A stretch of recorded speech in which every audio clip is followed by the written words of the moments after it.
मृत्यु के मस्तक पर पैर रखकर स्वर्ग पधारे भक्त ध्रुव। शास्त्रों की बात जाने धर्म के साथ। महाराज उत्तानपाद की दो रानियां थीं। उनकी बड़ी रानी का नाम सुनीति और छोटी का नाम सुरुचि था।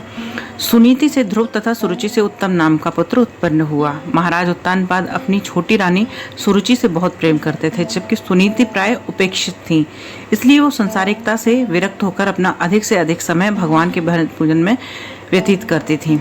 एक दिन बड़ी रानी के पुत्र ध्रुव अपने पिता महाराज उत्तानपाद की गोद में बैठ गए तो सुरुचि ने उन्हें बलपूर्वक उनकी गोद से उतार दिया और फटकारते हुए कहा, ये गोद और राजा का सिंहासन मेरे पुत्र उत्तम का है। तुम्हें ये पद प्राप्त करने के लिए भगवान की आराधना करके मेरे गर्भ से उत्पन्न होना पड़ेगा।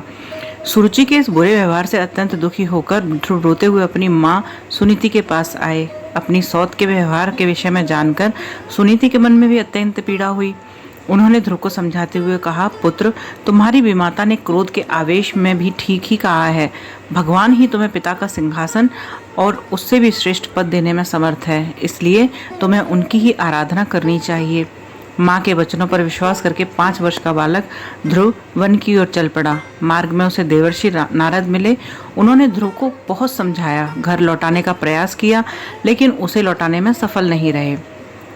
अंत में उन्होंने ध्रुव को 12 अक्षरों का मंत्र ओम नमो भगवते वासुदेवाय की दीक्षा देकर यमुना तट पर स्थित मधुवन में जाकर तप करने का निर्देश दिया। देवर्षि को प्रणाम करके ध्रुव मधुवन पहुंचे।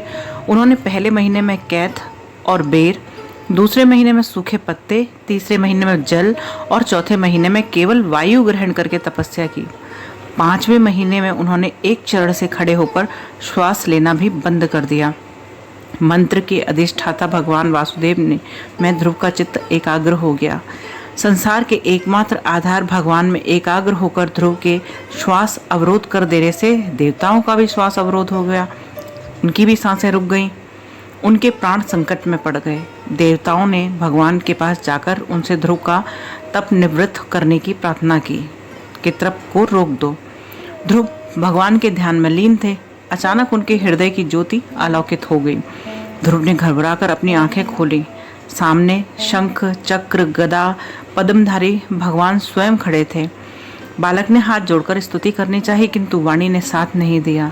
भगवान ने उनके कपोलों से, गालों से अपने शंख को स्पर्श करा दिया। बालक ध्रुव के मानस में सरस्वती जागृत हो गई।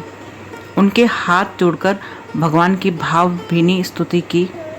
भगवान ने प्रसन्न होकर उन्हें अविचल पद प्रदान किया, जो कभी खत्म नहीं हो सकता था, कभी हट नहीं सकता था, ऐसा पद। घर लौटने पर महाराज उत्तानपाद ने ध्रुव का अभूतपूर्व स्वागत किया और उनका राज्याभिषेक करके तप के लिए वनगमन किया। वन को चले गए। ध्रुव नरेश हुए। संसार में प्रारब्ध शेष हो जाने पर ध्रुव को लेने के लिए स्वर्ग से विमान आया। ध्रुव मृत्यु के मस्तक पर पैर रखकर विमान में आरूढ़ होकर स्वर्ग पधारे। उन्हें अविचल धाम प्राप्त हुआ। उत्तर दिशा में स्थित ध्रुव तारा, जो सुबह आज भी दिखाई देता है, वो उनकी अपूर्व तपस्या का साक्षी है। भगवान की तपस्या करने के लिए किसी भी उम्र की आवश्यकता नहीं है। अगर भगवान के नाम की ज्योति जगती है तो वो कभी भी उम्र नहीं देखती, चाहे बच्चा हो, जवान हो या बूढ़ा।